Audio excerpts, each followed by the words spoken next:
Hello guys, ngayon magluluto tayo ng spaghetti. So, pakita ko lang sa iyo, share ko lang sa inyo yung mga mostly na ginagamit ko sa pagluluto. Puro mumurahin guys. Mumurahin as in, pinakamura sa dilang mura.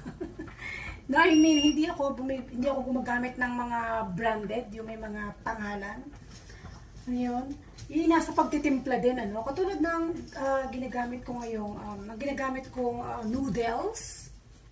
Hindi ko mayroon kasi wala akong try.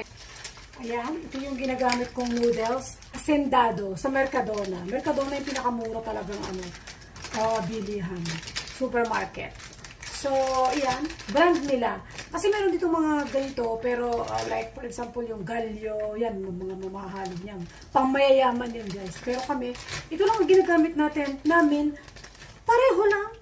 Masa nagtitimpla lang siguro, no? Ayan.